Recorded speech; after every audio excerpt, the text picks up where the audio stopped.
Okay. Well, we are live, and I'm live, and we're back at the a day of light and love that's been going on since very, very early this morning for me. And but I am Jeanne Fritch, and I am hosting this event. I'm very, very appreciative of the contributors who have taken time out, of their schedules, especially during the holiday season. There's usually a lot to do, even the day after Christmas.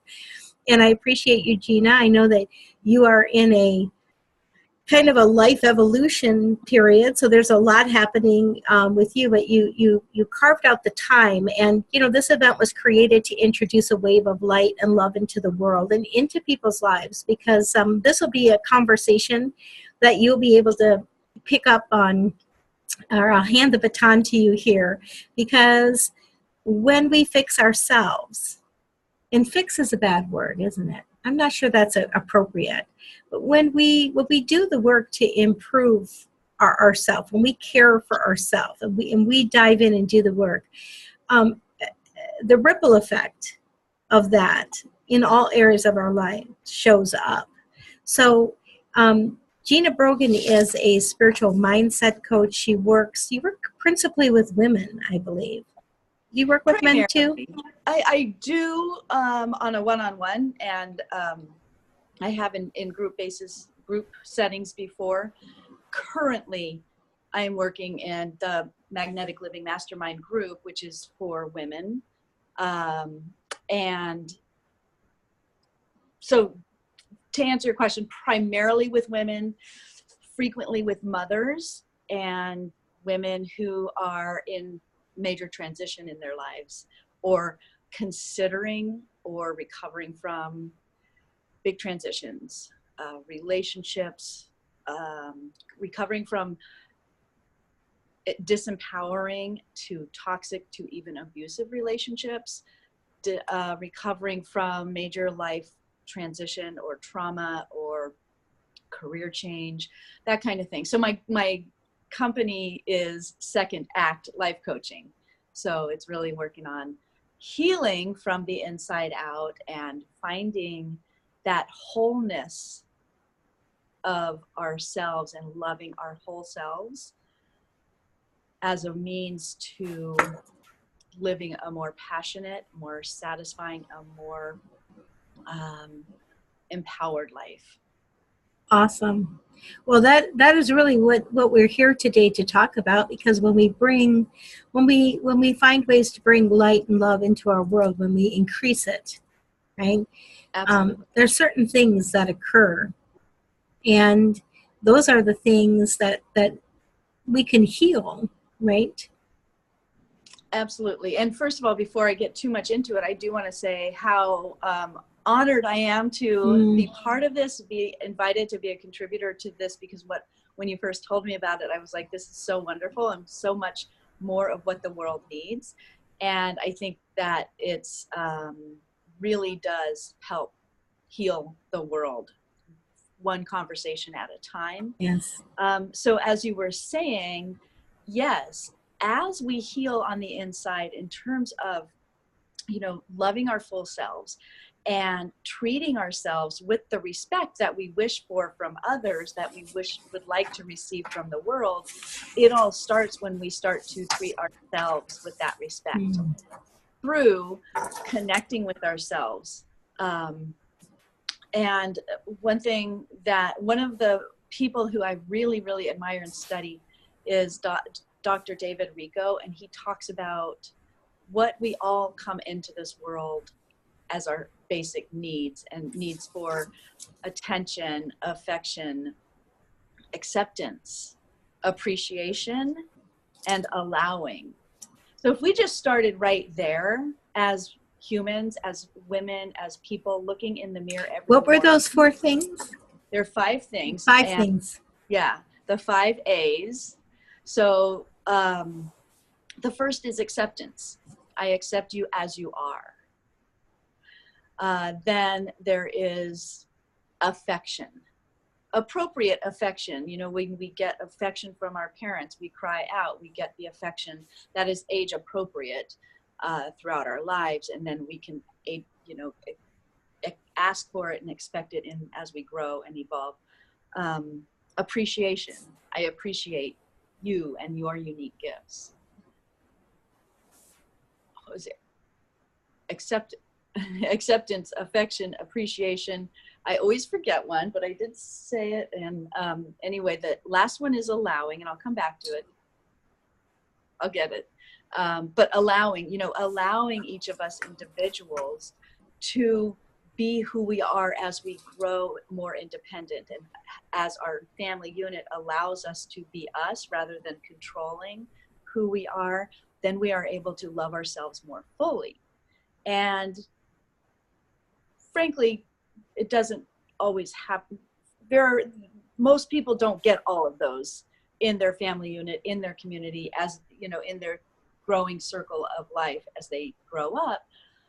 And we disassociate certain parts of our lives, certain aspects of our personality, because we learn that they are not acceptable.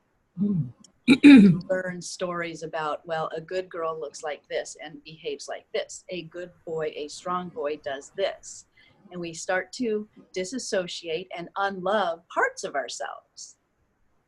And oftentimes when we get to a certain point in our life, or we've experienced a major transition, major loss, grief, something to wake us up and to get our attention, that is an opportunity for us to call all that love back in, call in the 5 A's, and be that for ourselves before we can ask for it from the outside world. When we are that for ourselves, we don't have to ask. It comes. So as you know, from what little you've seen of me, my work always starts with the self-love, looking in the mirror. I'm a big Louise Hay fan, and I promote a lot of her work.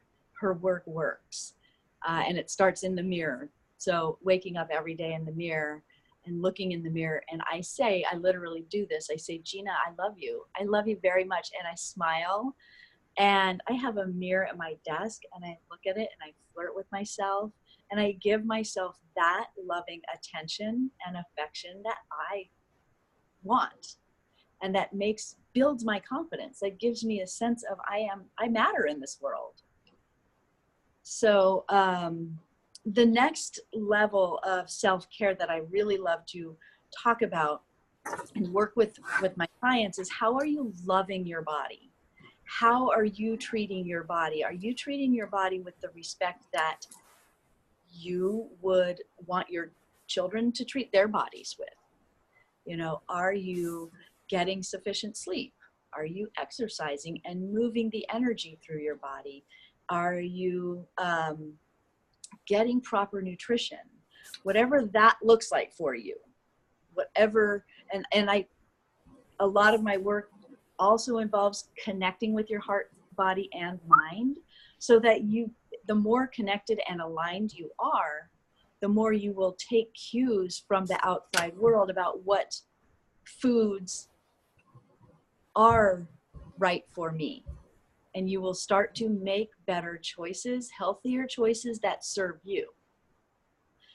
So the self-respect talks about respecting your body. Also, your mindset. That's a really big one. How do you speak to yourself? Who's in there running the tapes? Are you shaming yourself? Are you shoulding on yourself? Like, I don't say you should eat this. I don't say you should be doing this. I say, does this serve you? And you can have those conversations with yourself without shaming yourself, and adding to that self-loathing, add to the self-loving by saying, hey, does it serve me to choose these foods that I want to choose, or choose these coping mechanisms? Does it serve me to spend my time watching the news all the time? So these are questions I ask myself all day, throughout the day. Does it serve me to respond to an email or a situation going on in my life like this? And as you raise your vibration and your self-love and your self-respect, you will find that you will make more and more decisions that serve your highest good. It sounds to me like some very practical things, but very consistent. Mm-hmm. Well, yes, I do teach spiritual manifestation in a practical world. So I combine and integrate the spiritual aspects of, people call it waking up, but it's connection with the universe. Connection, we are all connected. And when we bring meditation and quiet contemplation, journaling into our daily practice, our self-care practice, then we actually notice how connected we are we see evidence through synchronicities, through miracles. Miracles are happening all around us in our favor, especially when we are noticing them and thanking them and saying, wow, I asked for this thing to happen. I had no idea it was possible or could happen based on my very grounded practical thinking. But when I started to believe and connect with my spirit and my higher self, I noticed that miracles are happening for me all the time, and I truly am supported. So yeah. You have a story behind this story. You were not always as connected in this work. I was about as disconnected as a person can be. I was disconnected from my body. I was disconnected from my heart, my soul. I was living out of fear, victimhood, anger, lots of anger, and I was distracting. I was keeping myself disconnected through distractions, addictions. I was a rageaholic, and I blamed other people. I blamed my life on other circumstances outside of me, and I looked outside of me for the solutions. Why am I not getting the support I need? Why aren't you doing this? Why did you do that? And so through my decision to divorce and my ex-husband moved to Santa Monica, and I brought the kids out here to, hopefully get that support from him that we, could have continued as a separate family in separate houses. It just continued to get worse. And then I one day heard a law of attraction podcast or something, and I said, whoa, wait a minute. None of this life that I'm living, I mean, I say I've gone from pathetic to magnetic. I was pathetic. I was a hot mess.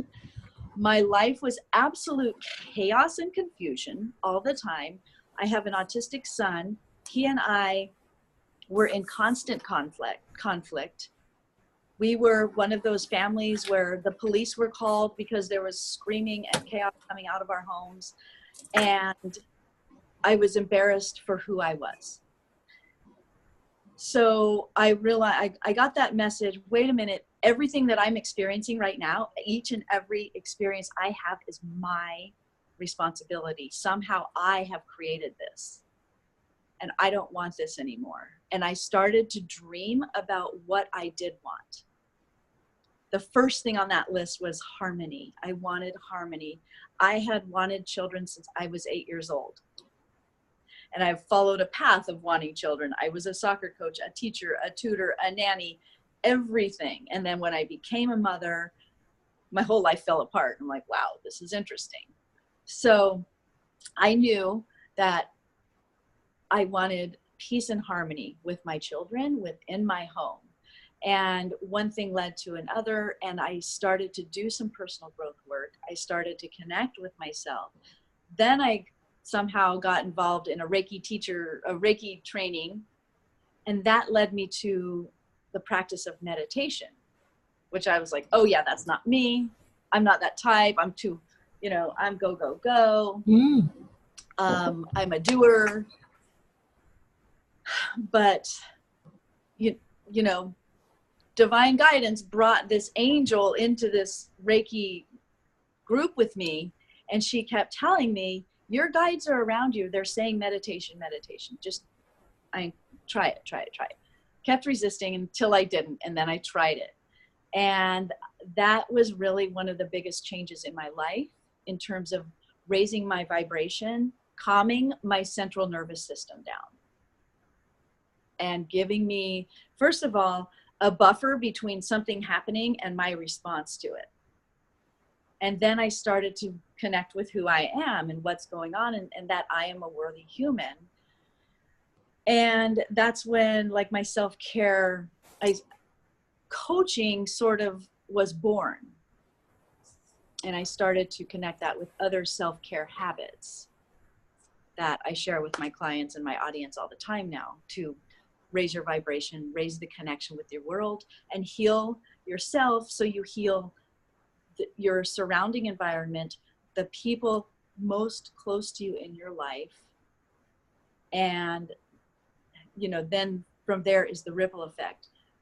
I have completely, like, transformed my relationship with my son, and life is just so completely different in our home, in our lives, how we show up in the rest of our lives, because we are not fully in complete chaos inside. Wow. Yeah. And now I'm working on healing that relationship with my ex-husband, first energetically and spiritually up here.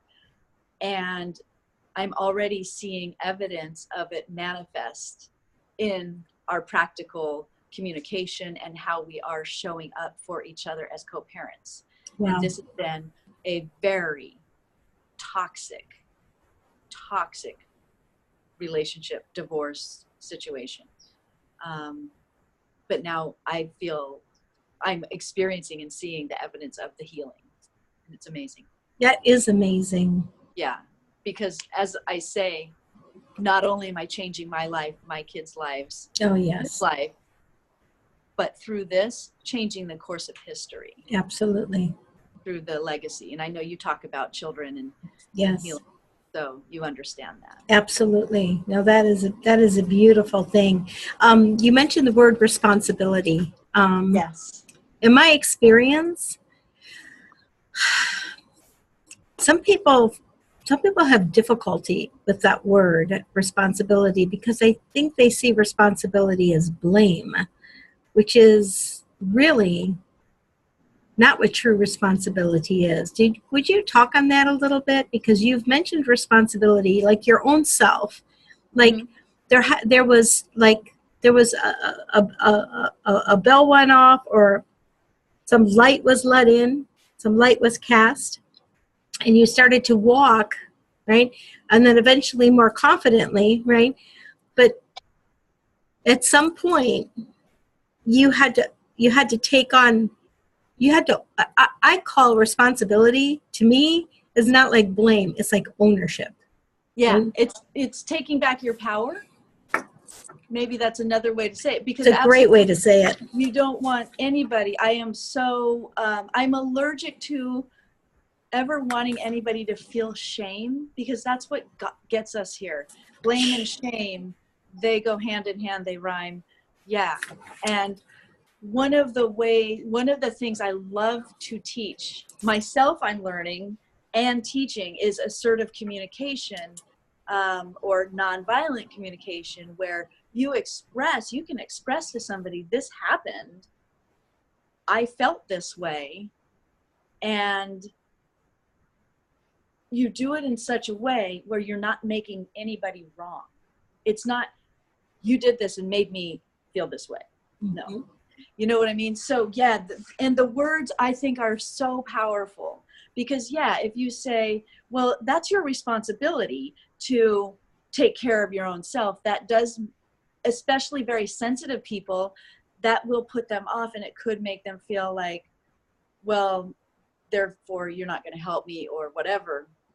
But yes, I hear what you're saying, and I agree that it's more about taking your own power.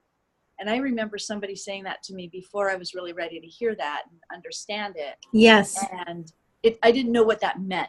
Mm-mm. And so now, like, what it means to me is this situation may be happening in my life. How have I somehow asked for it? How have I somehow contributed to it? Yes. But not in a blameful way. It's like, No. how can I look at it differently? How can I see this differently? What would sometimes I'll say, how would I coach a client through this? Mm-hmm. And always have that. So the way I have learned to do it is be the gentle observer of, well, I handled something this way in the past and this was the outcome. I'd love a different outcome. How could I see this differently? How can I show up differently? And then also, when we are in a manifesting or a growth phase, one of the things that I love to talk about and teach and practice is, if I say I want this, I want love, I want a committed relationship, I want this kind of thing to come, I want this kind of career, I want money, and it's not showing up, that's where the deeper conversation, the deeper connection with me comes in. What part of me maybe doesn't want it? Because if we say, we practice things throughout our lives that give us patterns. We stay in a comfort zone. So for me, a really clear example for me was about a year ago, I was considering hiring this coach, and I was in a conversation on a live stream of hers, and I typed in a comment and I said, I really want to leave my job. Why am I not getting the income, the revenue, and my outside business to make that happen? And she said, go deeper, ask yourself why you don't want to leave the job. Through that, I journaled out and I noticed a pattern in my life where I had stayed in relationships for far too long out of fear of upsetting the other person. And I felt sorry for them. In my college boyfriend relationship, my marriage, I stayed in far too long out of helping them, not serving me. And then in my current job that I did just leave, and I have 3 days left, that I was afraid to upset my boss. So bringing that up and having that honesty within myself, I've been able to work through those feelings and those patterns and take my power back. Yeah. And recognize, why am I living a certain life that doesn't feel good to make them feel good? Again, the consistency, because I'm sure that wasn't one conversation that you had with yourself. It wasn't one journaling. It was layers. It's literally layers, right? It feels like the world starts to get brighter and things are clearer, but it's like someone's taking gauze off your eyes, because we've insulated ourselves, or the culture has. Some of that is taught, through modeling behaviors, and so, yeah, I think that's really, really stellar, actually. I celebrate your victory this week, because thank you. That is something there that you work through something. But again, when I was mentioning consistency, it's because I think that for myself, when I have something invested, I show up. Yeah. Or even show up more consistently. Like, people might say, well, I'm a self-starter, but the truth is, if we're in a situation, right, we're in that situation because our thinking, our defaults have led to that, right? Yes. And so to change a default is not an easy thing.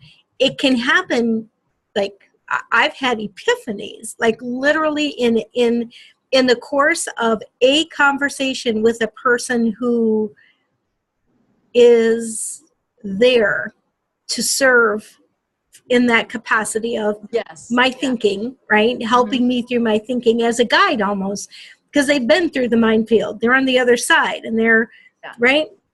But I know how fast change it just like, it's like cha-ching, cha-ching, you know, and I know how I did it before that. And I know, I just guess my message to people here is, doesn't have to take that long. It will require some investment of focus and some energy and learning new things, being open to getting that victory. You obviously, when that coach, you obviously looked up to her, you respected her. She had some kind of results that, right, that spoke. And so when she spoke, right, you applied. Right. And I do think that when someone's ready, they might do that. But to stay consistent with it, like after the initial feeling has left, right? Yeah. And that being consistent, I think, is a huge part of becoming a second act life coach. Yes. Well, it's consistently staying connected to my dreams, my self.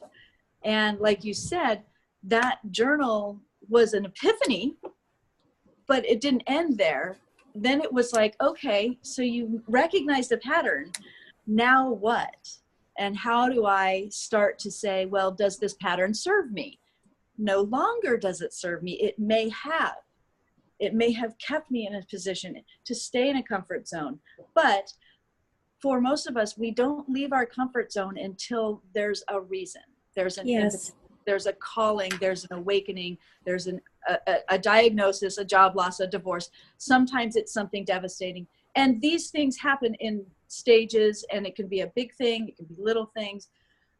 So for me, it was the discomfort. It was a slow discomfort because I had already planted this desire in my heart to be doing what I'm doing right now this week. You know, so a lot of things are coming up for it. Then it's like, okay, well, recognizing that I have that pattern. Do I want to change it? Am I ready to, why have I done it? Well, I've been afraid of making other people angry. So am I ready to accept the consequences of making a new change? And so that was something I had to work toward. Then, you know, I tell myself, well, I feel bad. So how can I even say, you know what, I'm going to call in the perfect transition. I'm going to call in somebody who is so much more aligned with this job that I want to leave. So then I can do it in a way that feels good. And that's actually happened. They've found a perfect replacement who I will be training over the next 2 days. So we're all leaving. I mean, it's a good ending. And that felt important to me because the way I left my marriage was not good. And I'm still, my family, we're all experiencing those consequences. This Gina wants to do things. Yeah, sorry, I got a call. Hopefully I didn't cut out. No, you're good. So anyway, what you were saying about, you were saying that this Gina wants to do things differently. Is that what you were saying? Differently, yeah, in a way that serves my highest good and how I want to show up in the world. And so I took my power, I worked through all those feelings of fear and did it incrementally in standing up for myself. Because if you have a big pattern in your life, it's showing up in every aspect of your life, right? Yeah. It's showing up in all of your relationships, in all of your circumstances. And when you recognize it and want to change it, you can slowly push your boat away from shore and build your boat, build a stronger, more sturdy boat to ride out the bigger waves in the sea. So I have, over the course of this past year, been pushing my boat out a little bit more, standing up for myself more, stepping into the life of the coach that I am incrementally, while consistently practicing all of the self-love tools, all of the strategies that I teach, and literally watching my life transform. Wow, that's amazing. What a great testimony to that system. Truly. Yeah. Because I've been watching it, so I appreciate what you're saying. Yeah. Because when people Yeah, get you results, can link it. there's something to it. Do you know what I'm saying?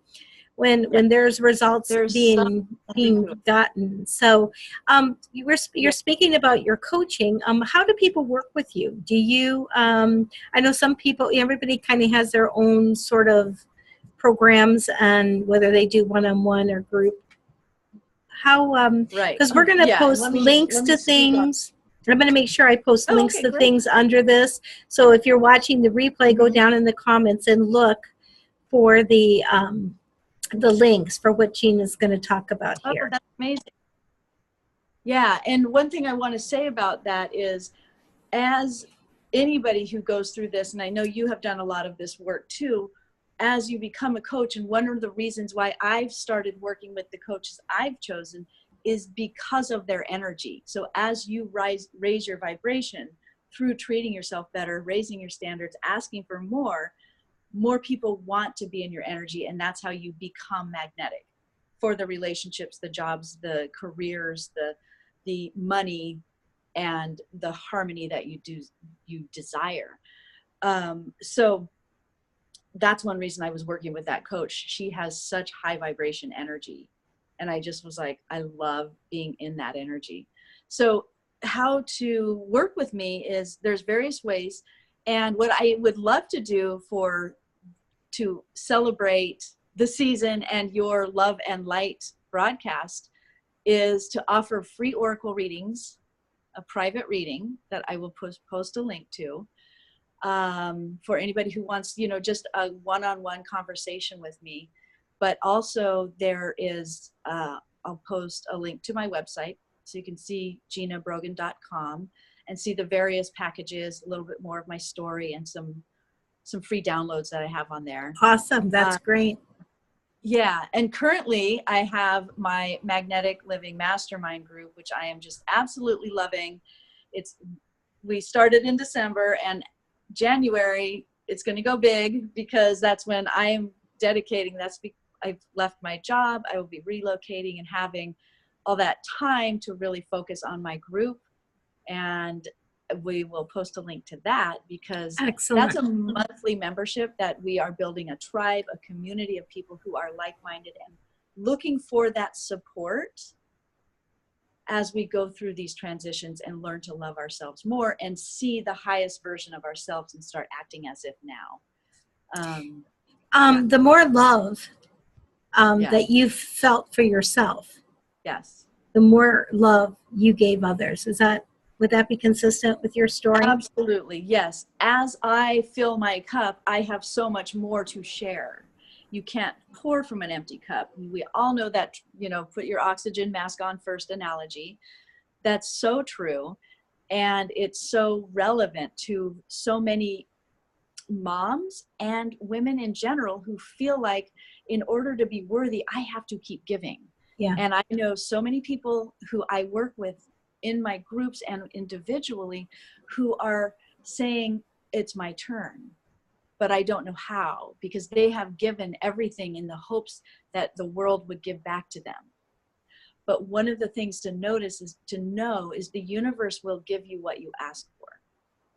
So when you demonstrate, I am worthy, through the self-love practices, through taking care of your body, taking care of your heart and your mind, you get it back, and you have enough left over to share. I have become so much more compassionate, patient, loving, kind, and generous to the people around me, because I've done it for myself. And that is the biggest takeaway from anything, is love yourself first, and then you will see how you can share with others what is from your heart, not from a place of lack, where, I'm going to give in hopes that he will stay around, he will call, he will like me, people will see how much I'm doing, and then they'll give to me. That's a different energy. Learning the energy of giving without attachment, giving of your heart, is the way to actually live a much more abundant life and be magnetic. I know that you like to talk about the Four Agreements. I read that book several years ago now, and one of my mentors is very big on that book. Maybe talk about, I think that's, I mean, if we were going to give people that are watching or watching the replay, if we're going to give them something, I mean, not everyone will necessarily be called, will follow through and Right. pursue an accountability situation like a coach, which I think makes things happen more at the speed It of does light. accelerate. Yeah, It when does. you find a coach that you really truly connect with, that Yes. connects because of you are connected and you see something in them that feels right. Yes. Yeah.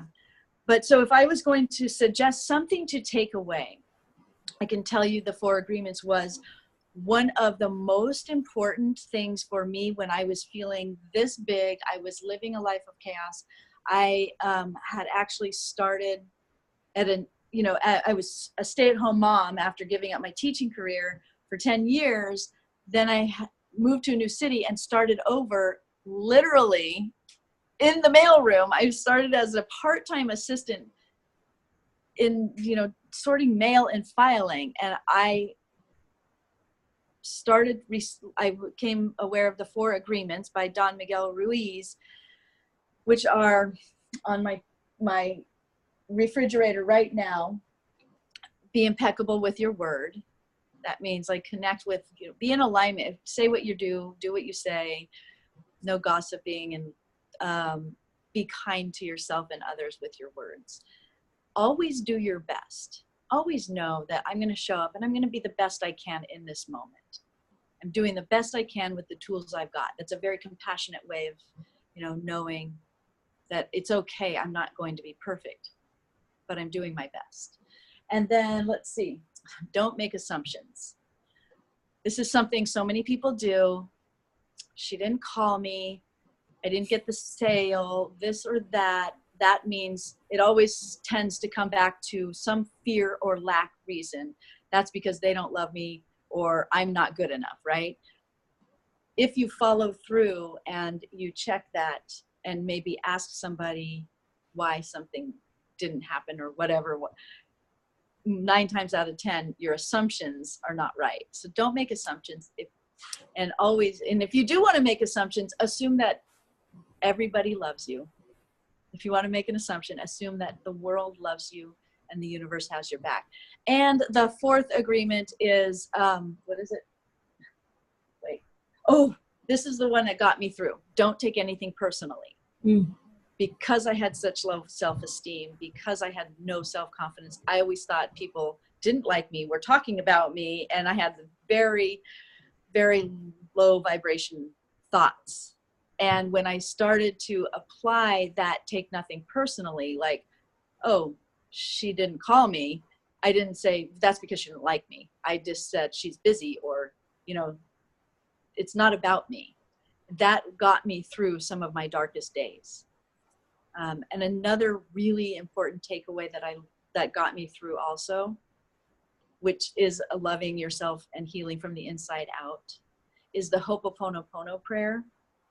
It is very easy to recite over and over and over because it goes in a loop, and it's something I applied to myself and then outward.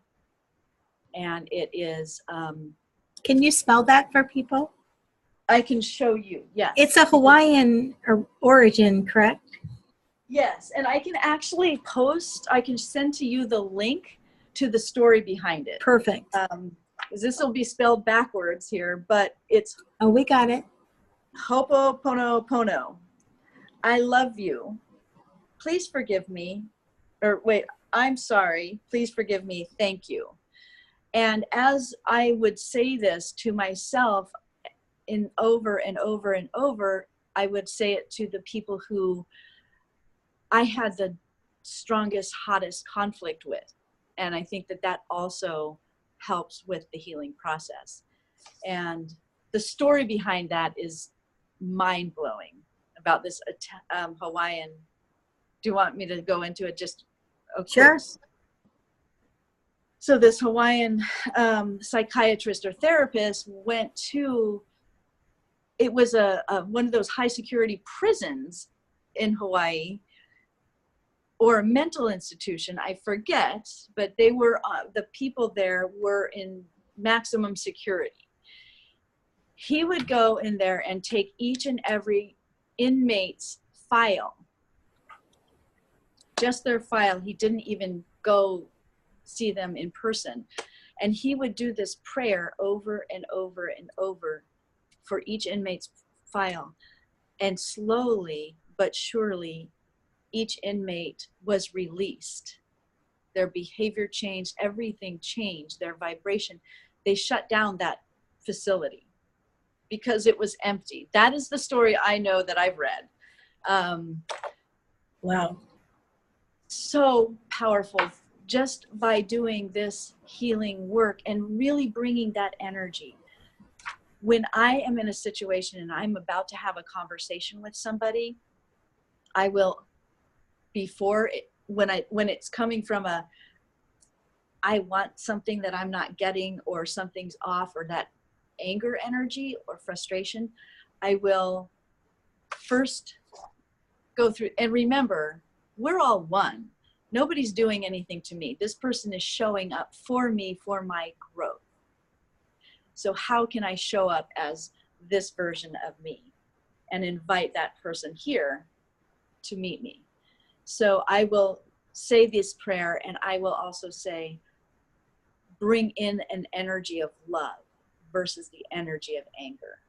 And so you can do this with every throughout your day. What energy do I want to bring into this? We can invoke love. Absolutely. All day long. Yeah. All day long. Gina, this has been fantastic. I really enjoyed it. I know everybody else has too. Healing from the inside out. Yeah, I got a couple good nuggets here. You'll have to give me the other A. Acceptance, affection, appreciation, and allowing. I carry this book with me all the time because it's just so, this guy is so amazing. Attention, did I say? No, that's it. Attention. Yeah. Makes total sense. Leads to self-respect. Yeah. Acceptance engenders a sense of being inherently a good person. Appreciation generates a sense of self-worth. Affection makes us feel lovable. And allowing gives us the freedom to pursue our own deepest needs, desires, values, and wishes. Wow. Yeah. That's really cool. Responsibility. I've heard you say that responsibility is taking back your power. Your power, yeah. And you said something, I'm not sure if you said it on the live stream today or not. I've gone from pathetic to magnetic. I think you've said that before. Yeah. I thought that's pretty cool, actually. Yeah. I felt, and I don't use that as I don't say, hey, go from pathetic to magnetic, because I would never want somebody to feel like they're pathetic, but I feel like I was living a fairly pathetic existence. But that's such a value judgment word that I don't love to use it a lot, but it does, it sounds, it gives a visual. Yes. A strong visual. Yeah, that you have moved significantly. Significantly. Yes. And you're allowed to say that. I had written down your words in a previous conversation. I like the way it sounds. It does. It's got a nice little ring to it. But totally. And hooray, you're on the magnetic side, right? Yeah. Hooray. But this has been wonderful. How are you loving your body today? And if you're not manifesting, ask yourself, what part of me maybe doesn't want it? Yeah. And really look at that. Yeah. And really. Then how honor it. Yeah, maybe I'm not ready to do the work. Maybe I'm not ready to see the pain. That's fine. But if you notice and pull up what you're not ready for, why you're not wanting it, maybe you can start to change. Yes, exactly. Gentle changes as things come up. It's just it's an awareness, isn't it? Mm-hmm. Yeah, and they're ready when they are ready. Yes, there is no right or wrong. What's right is what's right for you. You just have to walk. Absolutely. And that is one of the next things that I am bringing out into this world, is that actually we make up the rules for our own life, because we have been programmed, we touched on this earlier, culturally, familially, with our own life experiences, we have been told this is how life is. You must have a safe job. You must get a PhD. You must do, I mean, I have conversations with people all the time. Just the other day with somebody who's like, yeah, it was so interesting because he's like, he's this really amazing human being, has so much to offer. He's an amazing person. And he's like, I really wish I had a much better education because I could bring so much more to the world. And I'm like, I felt so badly because I just wanted to let him know that he is so powerful in who he is and how he's showing up for himself and his children and the people around him. Well, I did tell him that, but it's like, there are no rules. We make the rules. And, you know, for the world around me to do what I'm doing right now, to quit my job and leave the safety and security and uproot, like, I don't know the next steps, the next chapter, what my family will look like, where my kids will be, how we will interact and how we will spend time together over the next several months. I don't have that picture clear in my mind, but I know in my heart, I am doing the right thing, because as I become stronger and more powerful, it will make my family even stronger and more powerful. So it already has, hasn't it? In ways, right now, it looks literally like chaos. Like, my oldest son is angry with me. He is acting out, and I have the confidence and self-love to love him through it, rather than retaliating, lowering myself. I have done so much work to say, it's okay, I can allow you to be angry, but not change what I'm doing out of fear of you being angry. That's part of, you know, that's part of the theme of my life, is being okay with other people being angry with me and my choices. And that level of confidence doesn't come overnight necessarily. Yes, that's for sure. It comes through this consistent practice. And it is scary, because I know that a lot of people can look at what I'm doing saying, she is crazy. Well, by the rules of the box, by the rules of the box, perhaps. But right. I mean, I know you enough to know that you're not doing this just because it's right for you. It's right. That's what you're saying. It's right. You don't have all the details of what that journey is going to look like, but you do know the outcome. I know, yeah. What I do know is that this has been in my heart for a very long time, and I knew the time would show up. I would know exactly when, and all of the universe has put one green light in front of the other. And because I teach this to my clients and my audience, to follow your heart, because that is the right thing, I can't not do this. Yep. I get it. Not do it. Yeah. So I am creating my rule book, and that's what I want other people to do, because they live a life of misery because, well, my parents would be so upset if I did this or that. And we're not in that world anymore. That's not where we are. We're in the world of, the more I love myself, the more I love the world around me, and it uplifts. We are raising the vibration of the planet through conversations like this. What you are doing is changing the course of history. You just made up your own rules, right? You decided, I'm going to do this thing. Yep. And look at the powerful conversations you have generated. Well, yes, the people are pretty stellar people, you included. I admire your work. I admire your journey. I think it's pretty remarkable, because I know so many people who choose not to yet dive in, and it's, it is not the easiest thing to do at the start. We were talking with Severine earlier. She had the same message. At the start, it's not the easiest thing, but it's interesting how you fall in love with the process of that journey, because it actually becomes fun. The whole evolution becomes really fun. And I think that the more self-love you do, the more you trust yourself. Yeah. And you make decisions that align with that. Yes, because you can know, like I know when a decision is a hell yes or a hell no, because I'm in alignment. And I also know when I'm out of alignment. I know quickly when I'm out of alignment, when I'm snappy, I'm irritable, I'm not friendly and nice. And like, wait a minute, it's not because of, has nothing to do with what he did or that driver or the long line. It's all me.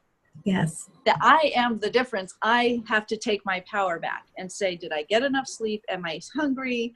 Do I need to exercise? Do I need to meditate? Yeah. It's all here. It's awesome. Well, you've given people plenty of things to implement. So thank you. We have to sign off. Great. Thank you so much.